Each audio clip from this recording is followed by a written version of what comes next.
A triangular object with dazzling lights was seen by hundreds of people in the skies over Belgium and Germany. Hovering low above towns and villages, it was reported by civilians, teams of police, and military personnel. Then, on March 30th, 1990, two NATO radar stations at Semerzaki and Glans simultaneously recorded an unidentified flying object passing south of Brussels. The Belgian Air Force scrambled two F-16s for an intercept.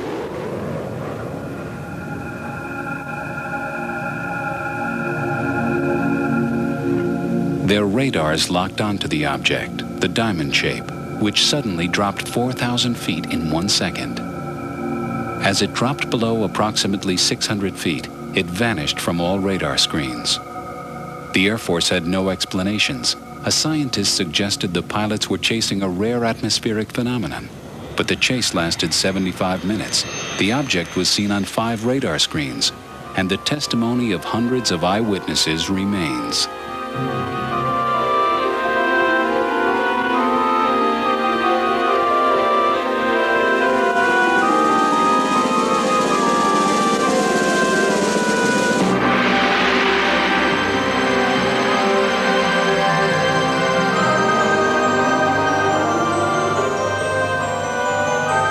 UFOs. We bring to them our own expectation of what they might be, what they could mean. Since the beginnings of history, UFO experiences have ranged from the sublime to the manifestly absurd. If reports are to be believed, we are already the objects of much curiosity, and every year many hundreds of people claim to have had a UFO experience. UFO ってあの格好 UFO やって光ってるね UFO やってあれ本当に光ってるわ赤とね青の光出してる俺 UFO やって I mean, that could not be a weather balloon. That's impossible. Well, it's going up and then going over, reappearing, and it's sort of going in a sort of circle, isn't it? Tell you what, I'm pleased I got that on bloody film. One community that experienced the full force of a UFO flap was Gulf Breeze in northern Florida. Over those dunes, right there. Over the dunes. Oh, my God. There she is. There she is, right there. Oh, my God. Okay. Kind of way out. There's... That boat just went by. Oh, Jesus, wouldn't you know it? Property developer Ed Walters videotaped that in November 1993, but it was only the most recent of a whole sequence of events that took the community by storm. In 1987, he photographed these extraordinarily detailed UFOs with a simple Polaroid camera. The original Polaroids were extremely dark. This one was allegedly taken as a UFO hovered above a road, and then photo analysts light blasted them, which revealed more detail in the emulsion layers. For many, the photos proved that UFOs were here to stay. Others remained unconvinced, but the events put Gulf Breeze firmly on the media map. There are so many hundreds of other witnesses locally and thousands of other witnesses worldwide that maybe haven't been exposed to the media like I have because maybe they haven't written a book or they haven't for whatever reason. So I don't think that it's a Ed Walters story. I think that the UFO story stands on its own with thousands of other people standing up and saying, I know what I saw.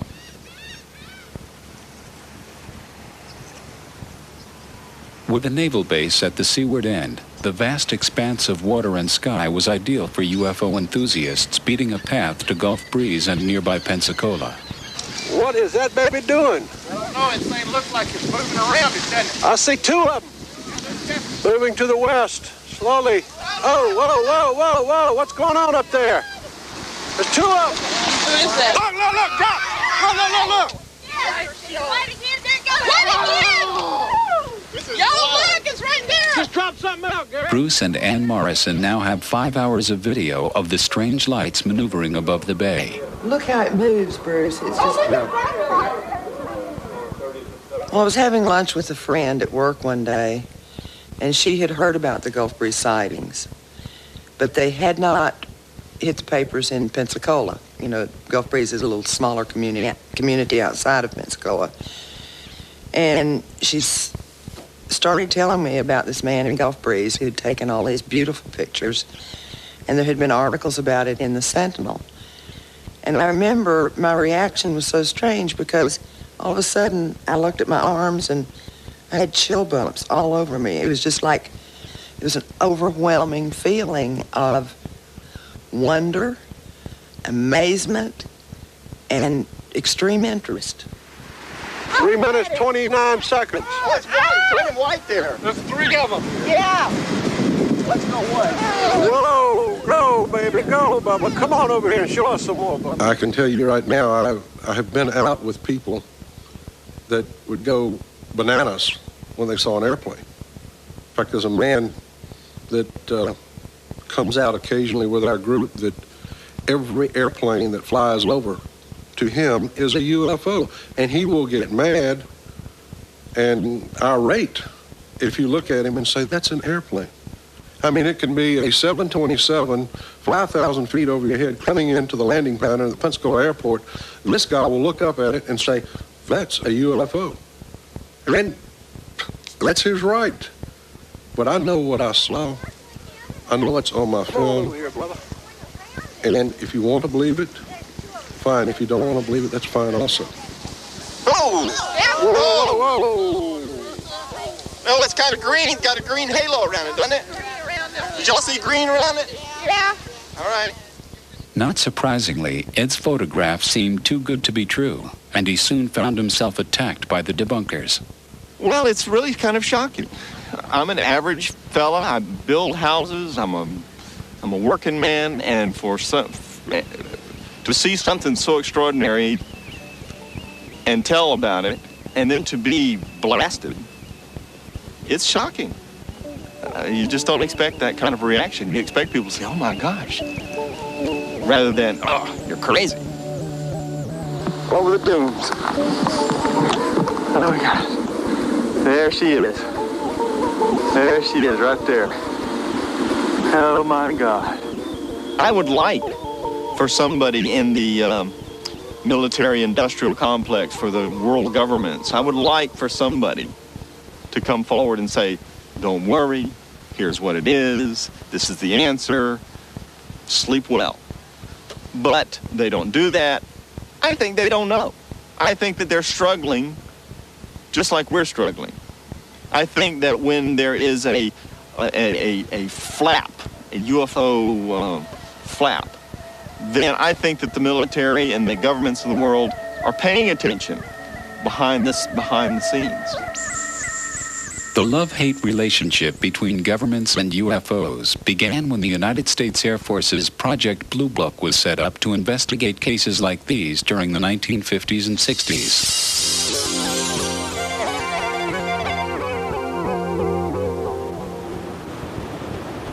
The Jet Propulsion Laboratory claims that this is a light aircraft, but Lee Hansen, the photographer, is adamant that this is nothing of the sort.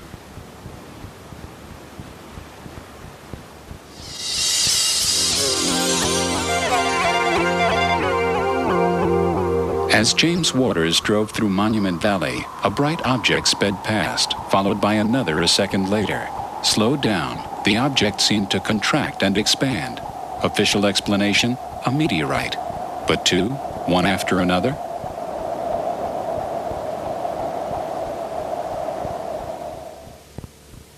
UFO will return on TLC. Turns on TLC.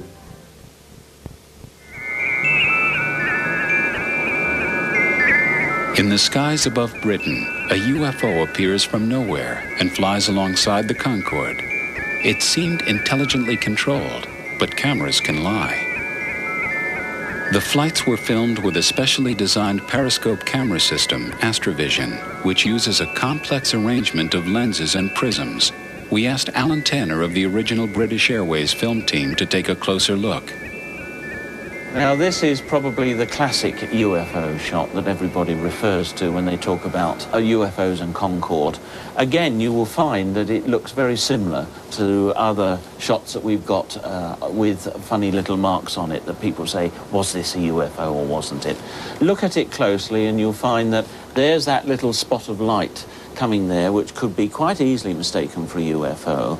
But in fact, it's quite possible that the sun, which was off to the left-hand side, had caught the front element of the Astrovision periscope system and would have caused an internal reflection. And I feel that that is really sums it all up. You will see that as the camera moves, so that little spot moves, and I don't think that's a UFO.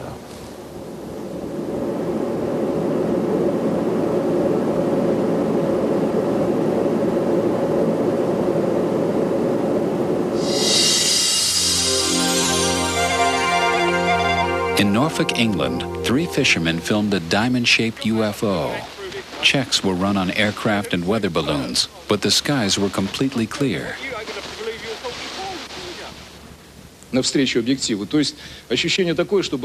3 months earlier, beside the Black Sea, a tourist videotaped this. It seemed an extraordinary coincidence, until we met Simon Nash of Panasonic. This is a basic iris motor. The principle of the iris motor is to regulate the amount of light entering the camera.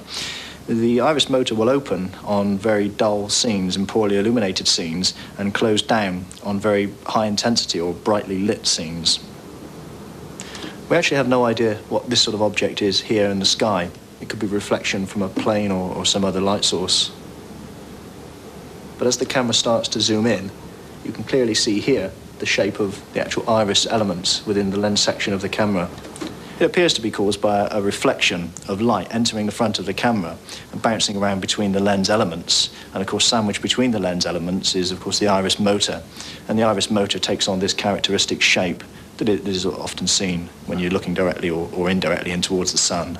But the image at the beginning of the tape is quite unusual and is something that can't be explained by normal camera technology, if you like.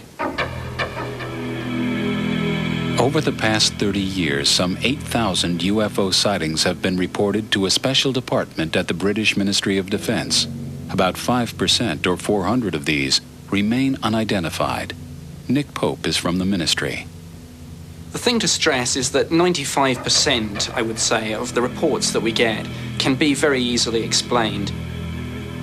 There is probably a hard core of about 5% which appear to defy explanation, and of course we keep an open mind on them. But having said that, it doesn't mean that because something appears to defy explanation that in fact it couldn't be explained the very next day. Recently we've had an airship operating over the UK, and that's been brightly illuminated from the inside. Now when you see it from close up, it's very obviously an airship. When you see it from a long distance away, it just looks like a very bright cigar-shaped object. And of course that has generated an awful lot of UFO reports.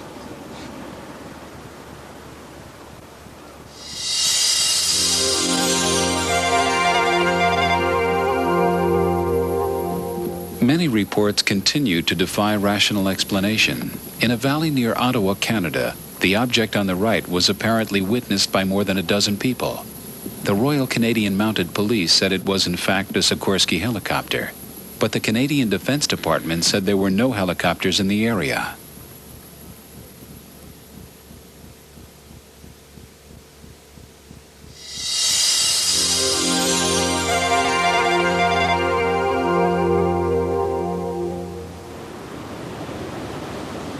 This curious object filmed above an English cornfield remains a mystery. The tractor driver in the distance said that he saw a small silver disc fly silently over him. Whatever that is, that's moving on its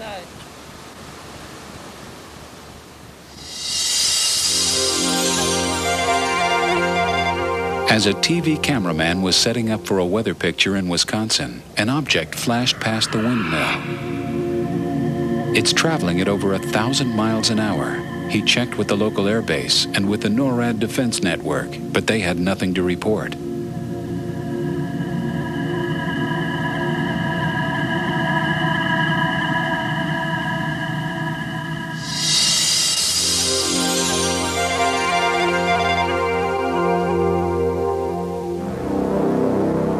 Oxfordshire, while filming a farming program, a TV crew suddenly noticed this object over the fields. Well, first of all, we saw what appeared to be a very large vapor trail, much thicker than the normal vapor trails. And when this vapor trail finished, it stopped at a straight line, as opposed to fading out. The object, which was obviously circular and an orange-yellow colour, seemed to stop very slowly and then very quickly out of frame, and it went so quickly you just couldn't follow it. It seemed to be an amazing speed, it really was. Well, first of all, it was the vapor trail, which seemed to suddenly appear. The line in the sky before the vapor trail actually appeared was also visible, so it looked as though it must have passed overhead without us noticing it at all. But then the vapor trail itself was, may I say, sort of curly, as though the object that was leaving it was in fact spinning. Then looking at the object itself, you could see with the naked eye that it was in fact spinning, and orange and round.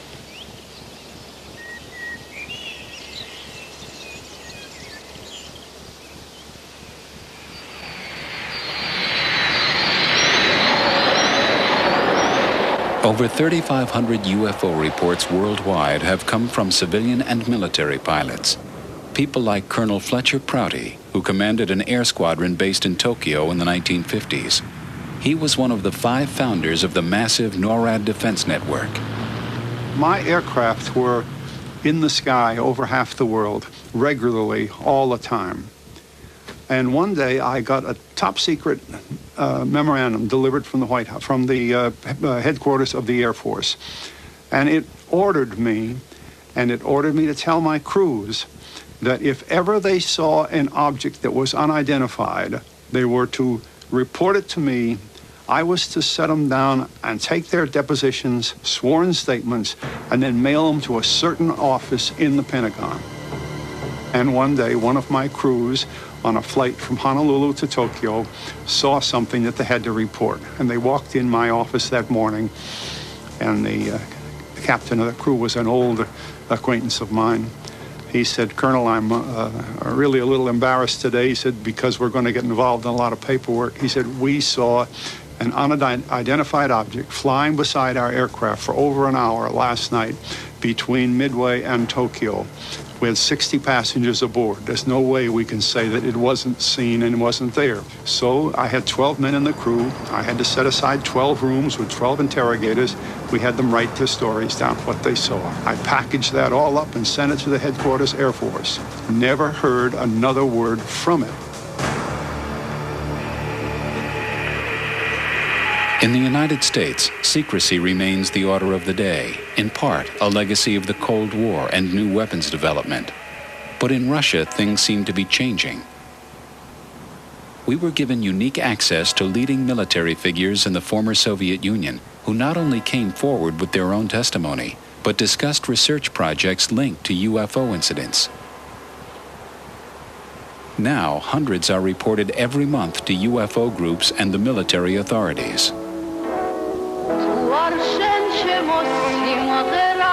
As a Russian film crew was shooting a music video, watching crowds saw this object appear over the center of Tbilisi.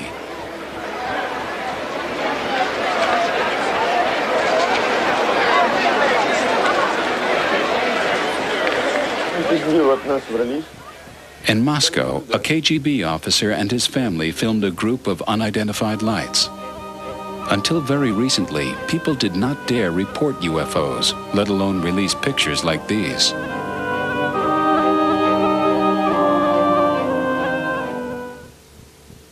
UFO will return on TLC. On TLC.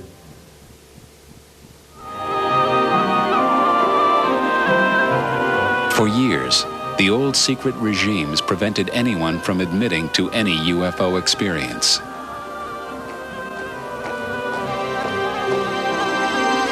Now, for the first time, Major General Boris Surikov was able to tell us about an unidentified flying object encountered during the Second World War. As it approached, it electrically charged their bomber, threatening a massive fuel explosion. To save the plane, they jettisoned their bomb load, but reported their mission a complete success for fear of reprisals. One incident which revolutionized Russian military thinking about UFOs happened on September 20th, 1977, at Petrozavodsk on the Russian-Finnish border. At about 4 in the morning, over 170 witnesses, including 20 border guards and police, saw a large glowing object raining down beams of light. It hovered over the town for some 15 minutes before moving off towards the Finnish border. But it had been seen over a wide area for at least 4 hours before that. Colonel Boris Sokolov headed the Ministry of Defense's investigation team.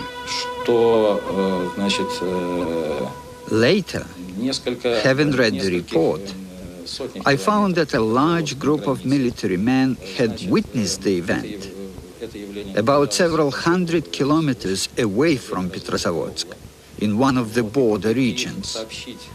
When they tried to report it, using their usual field communications, they had telephone and cable lines, radio and shortwave, none of them worked. After the incident, which had lasted for several hours over Petrozavodsk, and a little shorter period of time over the border area, all communications were suddenly restored. This event so concerned the military that for the first time they and the scientists began a unique state-funded research project. The Russian Academy of Sciences and the Ministry of Defense in Moscow were able to draw on a potential observer force of some 6 million troops. It was a huge number, an experiment that will never be repeated. It lasted 10 years, and the whole of the Soviet Union was involved, 1/6 of the globe. And the number of potential observers was over 10 million.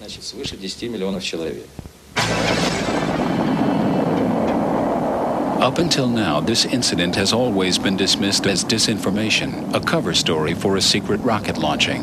Now, for the first time, Colonel Sokolov has testified to the actual events that led to one of the world's most extensive UFO research projects.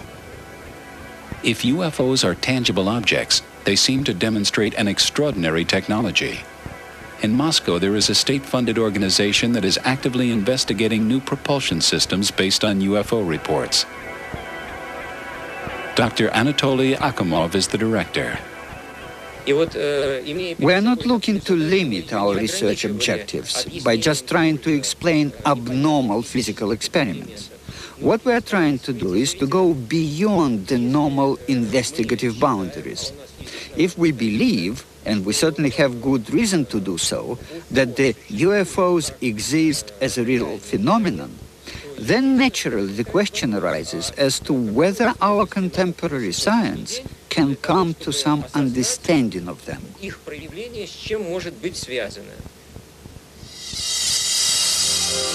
In stark contrast to the openness of the Russians, the British Ministry of Defense is still denying an incident that happened in 1980 here at the Woodbridge Joint British-American Air Force Base.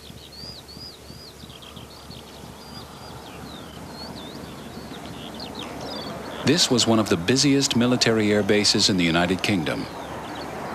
Its activities were highly secret, and it held one of NATO's largest stockpiles of nuclear weapons. It was in the early hours of December 28th that 2 teams of base security officers left the East Gate to investigate strange lights in the forest. One team included the deputy base commander, Lieutenant Colonel Halt, and in the other group was Larry Warren, then 19 years old. I'm standing in Rendlesham Forest. We're on December 28th to 29th, 1980. Just behind me, Colonel Holt and a group of NCOs and officers had their sighting of events, which is recorded on the tape that he made that night, about a quarter mile that way. My event took place right here, heading toward this farmer's field. I had no idea what was about to happen. No one else with me really did at that time at all, except that this field in front of me was illuminated with some very bright, strange light. I noticed that this giant oak tree here was illuminated as well. That was my first indication that something wasn't right in the field. As standard procedure, Lieutenant Colonel Holt was tape recording his team's progress through the forest. As they measured radiation levels, they spotted something through the trees. The voices you hear are from the actual tape. The pictures are a reconstruction. Strange, small red light. Looks to be out maybe a quarter to half mile, maybe further out. Switch off. The light is gone now. It was approximately 120 degrees from the site. Is it back again? Yes, sir. Go down the flashlight set. Let's go about to the edge of the clearing so we can get a better look at it. See if you can get the star scope on it. The light's still there and all the barnyard animals have gotten quiet now. Yeah, we're heading about 110 to 120 degrees from the site. I'm through to the clearing now. Still getting a reading on the meter. About 2 clicks. I can count 3 to 4 clicks, getting stronger. As Holt and his team were moving towards the light, Larry Warren and the others saw a curious circle of mist in the field in front of them. Out in front of me as we approached, I could see, as I was watching this mist on the ground, there was other Air Force personnel, security, police, all throughout this field.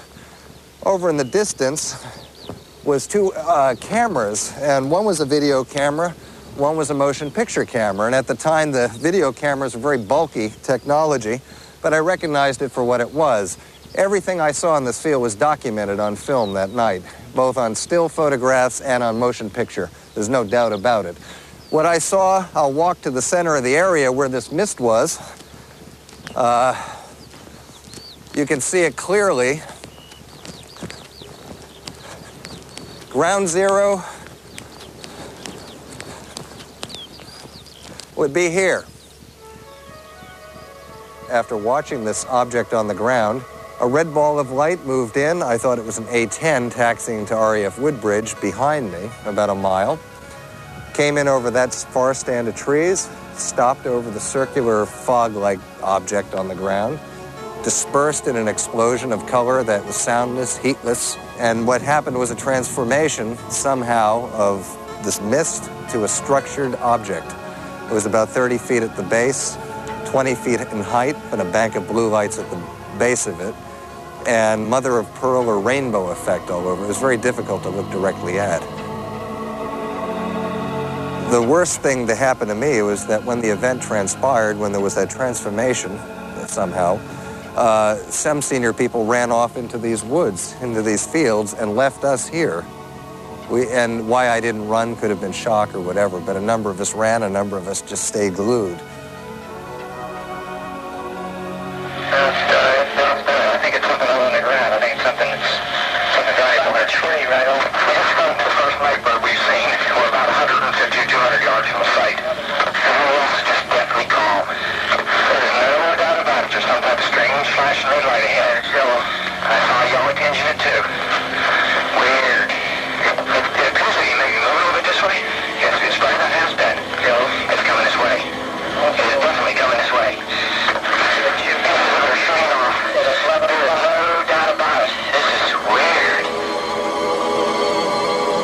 But the military personnel were not the only witnesses. From his house near the runway, local resident Jerry Harris watched the strange lights around the forest. I stood there for ages. It seemed like ages watching it. And they were dipping down behind the trees. They were going down behind the trees and coming back up again and sort of zigzagging about. And I thought, well, if they were airplanes, they would crash into the forest because the runway's over there and they're over there. A strict security clampdown, denials, and other explanations quickly followed the incident. Oxford Ness Lighthouse, 6 miles away, was one. Others included meteorites, police cars, and bright stars. The alleged films and photographs have never been released, but one piece of evidence remains: Lieutenant Colonel Holt's report, authenticated as genuine by the British Ministry of Defense. Strange, small red light. Looks to be out maybe a quarter to half mile, maybe further out. It was released 3 years later through pressure from Warren and others using the Freedom of Information Act. We're about 150 to 200 yards from the site. Everyone else is just deathly calm. There's no doubt about it. There's some type of strange flashing red light ahead. It's yellow. I saw a yellow tinge in it too. Weird. Despite government pronouncements, one man whose views cannot be ignored is Lord Peter Hill Norton, Admiral of the Fleet and Britain's former Chief of Defence Staff in the early 1970s. It seems to me that something physical took place. I have no doubt that something landed at this U.S. Air Force base, and I have no doubt that it got the people concerned, the U.S. Air Force people and the commanding general at the base, into a very considerable state. My view is that the Ministry of Defense, who were repeatedly questioned about this, not only by me but by other people, have doggedly stuck to their normal line, which is that nothing which was of defense interest took place on that occasion. My position about this has always been quite clear, and I have said this both in public and on the television and on the radio, and I said it face to face to Lord Trefgarne when we met. Either large numbers of people, including the commanding general at Bentwaters, were hallucinating, and for an American Air Force nuclear base, this is extremely dangerous, or what they say happened did happen. And in either of those circumstances, there can only be one answer, and that is that it was of extreme defense interest to the United Kingdom. And I have never had a satisfactory rebuttal of that view.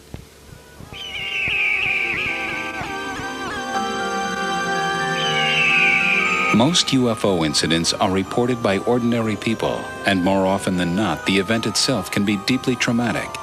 But more traumatic is the secrecy machine that moves into action to deny, to ridicule, or even to threaten those who have unwittingly experienced something quite out of the ordinary, as a small community discovered when a UFO allegedly crashed near Roswell, New Mexico. He said, "You did not see anything. There was no crash here. You don't go into town and making any rumors that you saw anything, that there was any crashes." And he said, "You could get in a lot of trouble." Well, I was a little agitated, a little mad about the situation when he called me an SOB to start with. And I said, "Hey, look, mister," I said, "I'm a civilian and you can't do a damn thing to me." And he said, "Oh, yes, we can, mister." He said, "Somebody will be picking your bones out of the sand." UFO will return on TLC. TLC.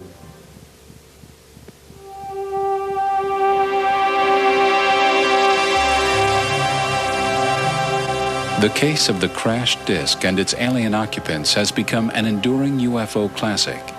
On July 2, 1947, near Roswell, New Mexico, Mac Brazel discovered an extraordinary collection of metal and other debris scattered over his ranch lands. A few days later, he contacted local Sheriff George Wilcox, who called the Roswell Army Air Base. They sent Major Jesse Marcel to investigate and collect as much debris as possible. The Army issued a press release saying they had recovered a crashed disc. But later that day, Major General Ramey denied the report, saying the debris was simply a grounded weather balloon.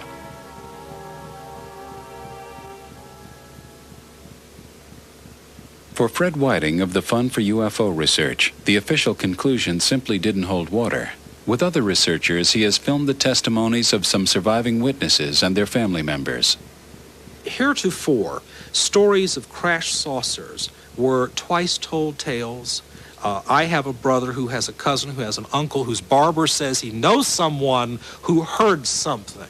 That has been the way most of these accounts have been circulating.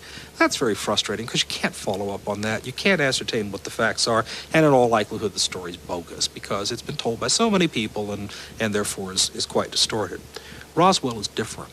Roswell has a cast of characters who are known, most of whom are still alive even after 46 years, all of whom are extremely credible people. One thing I was certain of, being familiar with all air activities, that it was not a weather balloon, nor an aircraft, nor a missile. It was something else of which we didn't know what it was. They were just fragments strewn all over the area, an area about 3/4 of a mile long and several hundred feet wide. One evening we were watching TV, and it was on TV there was something about space. And my grandmother looked over at me and she said, "Barbara, do you believe in anything, outside of the earth? And I said, you know I do. And she said, well, I have something that I would really like to tell you, but I don't want you to ever discuss this or tell anyone because I've never told anybody. She just wrote an article one time and put flying saucer on it, and that's all she had ever written down on a piece of paper. And I said, fine, what do you need to tell me? And she, I thought it was going to be something completely different than what she told me. And she said, in the 40s, there was a spacecraft, a flying saucer is what Big Mom called it, crashed outside of Roswell. And I said, that's interesting. I said, how do you know about it, Big Mom? And she said, your grandfather, George, was as a sheriff at the time. When the incident happened, the military police came to the courthouse, to the jailhouse, and told George and I that if we ever told anything about this incident, talked about it in any way, that not only we would be killed, but the family, that they would get the rest of the family. Why? What did he know? According to witnesses, the military discovered something more. At the Army Air Base, an autopsy was in progress, witnessed by a nurse, a close friend of the local mortician. She said when one of the hands was detached from the arm, and she said when the doctors turned it over, that she noticed on it, and they made a notation. That's what she was doing, was trying to take notes and making notations for them. And they were all sick. But she said that on the tips of these little fingers, it looked like little pads with little holes that kind of looked like a small suction cup on each end of these fingers here. It said there was no thumb at all, and they only had like the 4 fingers on there. I undertook an effort to try to find out if the Pentagon was still sticking to the weather balloon story. So I generated a series of letters through my senators and my congressmen, and I also urged other researchers to do the same thing. What we got was a very clear pattern of denial and buck passing. The people of New Mexico were also alerting their own congressman, Stephen Schiff, who took up the case on their behalf.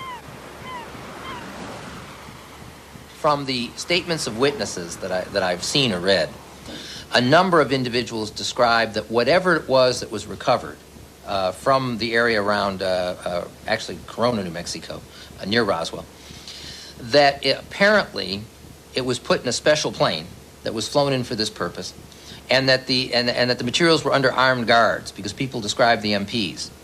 And I think it's logical to say that weather balloons aren't normally flown by special planes under armed guard. So that by itself at least raises a legitimate question as to, was this a weather balloon? I got a response from an Air Force colonel who just said, we've referred your request to the National Archives. And, that simple, that quick. And so I contacted the Department of Defense again and received a response at a higher level. We're referring you to the National Archives. So I contacted the National Archives.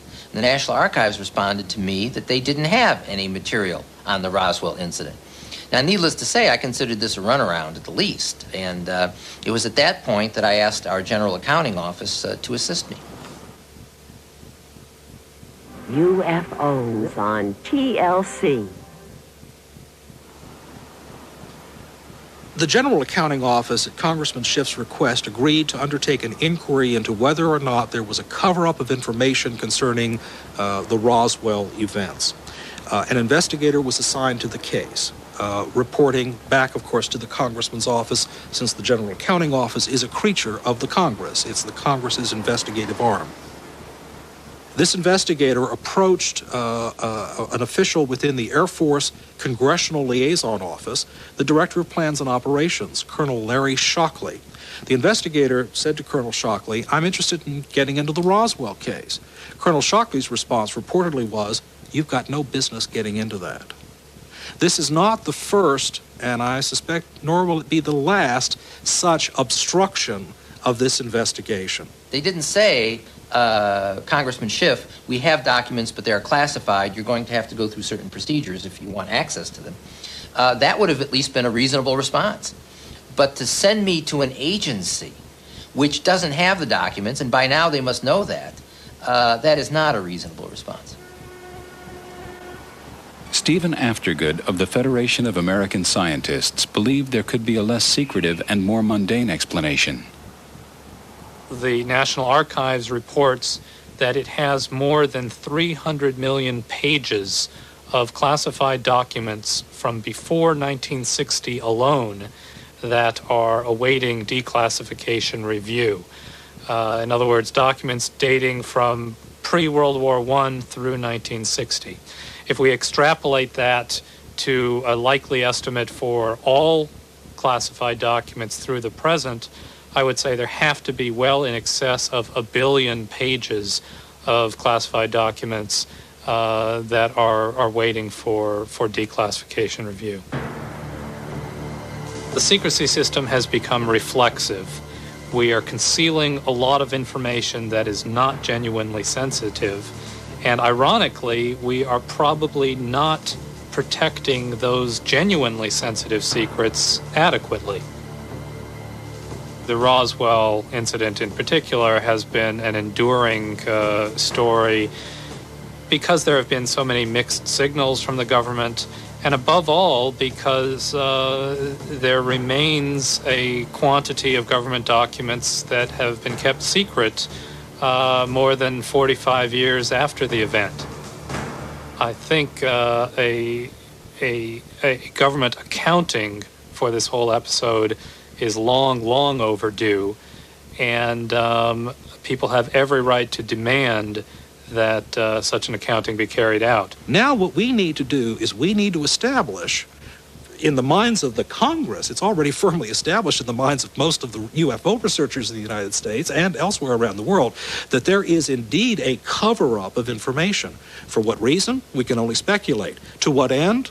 We haven't the faintest idea. But the fact of the matter is that our government is not being responsive to its citizens who want simply to know the facts. I think there's a big leap that is made by some people from an unexplained incident to an explanation that invokes sentient extraterrestrial entities that are somehow active on Earth. I am not personally cognizant of any evidence to support that, but certainly there is a vast quantity of government documentation on the phenomenon of unidentified flying objects of one sort or another. The obsession with secrecy is a legacy of the Cold War. As West meets East, will we join the Russians in attempting to find an answer to the mystery of the UFO phenomenon?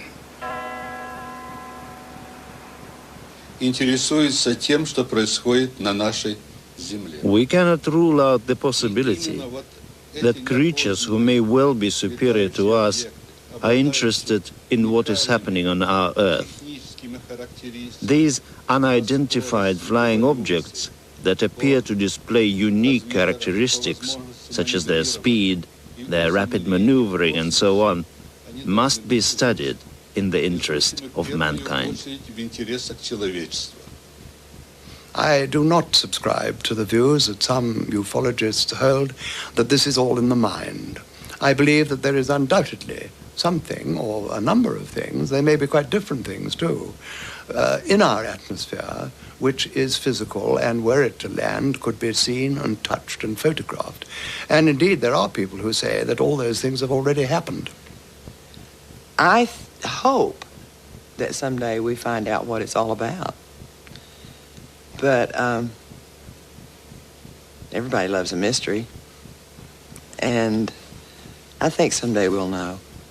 It's getting like brighter, isn't it? And then It's changing shapes.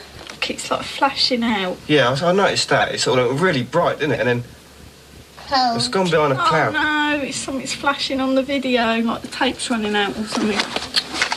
Oh wow, it's just shot up in the air. Oh wow. Well, I didn't get it on tape. I don't believe it. Next on TLC, would you enjoy making people scream in horror at your daredevil antics on the slopes? Extreme skiers would. On How'd They Do That? Then, what happened? A senior's dance ends in terror.